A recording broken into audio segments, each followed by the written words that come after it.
তথাপিতো ইমান শিক্ষা দীক্ষা লোৱাৰ পিছতো ইমান ধৰ্ম প্ৰচাৰ কৰাৰ পিছতো যে আজি এইটো হৈছে, ইমান আইন কানুনভাৱে আজি হাজাৰ হাজাৰ পুলিচ মিলিটাৰীয়ে কাম কৰি আছে, ইয়াৰ পিছতো যে এই ঘটনাবিলাক হৈ আছে, যে এইটো আমাৰ কাৰণে এটা ডাঙৰ ফেইলাৰ। এইটো মানে একদম সহ্য কৰিব নোৱাৰা এটা মানে পৰিৱেশ। সেইকাৰণে নিখিল বড়ো ছাত্ৰ সন্থাই আমি আজি এইটো অপেন ডিছকাশ্যন এটা ইয়াত আয়োজন কৰিছোঁ যে মাইনৰ গাৰ্লছৰ ওপৰত যিটো যৌন নিৰ্যাতন সেইটো বন্ধ হ'ব লাগে আৰু মানৱতাটো সদায় জীয়াই ৰাখিব লাগে। সেইটো লৈ পেলাই আজি আলোচনা চক্ৰ আমি ইয়াত অনুষ্ঠিত কৰিছোঁ, য'ত অসমৰ শিশু আয়োগৰ চেয়াৰপাৰ্চন ডক্টৰ সুনীতা চাংককতিক মুখ্য অতিথি হিচাপে আমি আমন্ত্ৰণ কৰিছোঁ। তেখেত আহি আছে।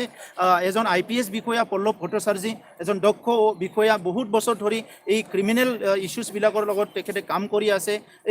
তেখেতক আজি আমি ইয়াতে আমি আনিছোঁ। তেখেতসকলৰ যিটো মানে এডভাইচ, তেখেতসকলৰ যিটো এক্সপিৰিয়েঞ্চ, সেইটো আমি শ্বেয়াৰ কৰিম। কাৰণ চিৰাং জিলাত যোৱা এবছৰ দুবছৰৰ ভিতৰত প্ৰায় তেনেকুৱা 5-7টামান কেছ হৈ গৈছে, মাইনৰ গাৰ্লছৰ ওপৰত মানে ৰেপ কেছ হৈ গৈছে। সেইকাৰণে আমি সকলো বিচাৰিছোঁ এইটো বন্ধ হ'ব লাগে।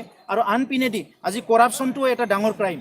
এজন সন্ত্ৰাসবাদীয়ে বন্দুক লৈ 10জন 15জন 20জন মানুহক এবাৰত মাৰি দিব পাৰে, কিন্তু আজি এজন বিষয়াই অফিচত বহি পেলাই হাজাৰ হাজাৰ মানুহৰ যিটো প্ৰাপ্য, দুখীয়া দৰিদ্ৰ মানুহৰ প্ৰাপ্য অধিকাৰবিলাক কাঢ়ি লৈ যাই আছে। সেইটো এটা ডাঙৰ সন্ত্ৰাসবাদ।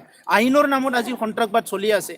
এজন উকিলে কাকবা জাষ্টিছ দিয়াৰ নামত আজি গৰু ছাগলী মাটি বিক্ৰী কৰি মানুহ আজি ন্যায়ৰ কাৰণে যুঁজিব লগা হৈছে। সেইটো এটা সন্ত্ৰাসবাদ। গতিকে বহুত ধৰণৰ আজি সন্ত্ৰাসবাদ নতুন ৰূপ ধাৰণ কৰি সমাজত আহি আছে। আৰু আমি নিখিল বড়ো ছাত্ৰ সন্থাই বিচাৰোঁ এই সকলো সন্ত্ৰাসবাদ বিভিন্ন যি ৰূপ লৈয়ে নাহক কিয়, যি হিংসা যি ৰূপ লৈ নাহক কিয়, এইটো 100% যদি আমি বন্ধ কৰিব নোৱাৰোঁ, সমাজৰ পৰা যদি মুচি দিব নোৱাৰোঁ, কেতিয়াও আমি শান্তি স্থাপন কৰিব নোৱাৰিম। আৰু অনাগত দিনত আমি আৰু আহি থকা যিটো প্ৰজন্ম, নৱপ্ৰজন্মই কেতিয়াও মানে সুৰক্ষিত এটা জীৱন তেখেতসকলে নাপাব।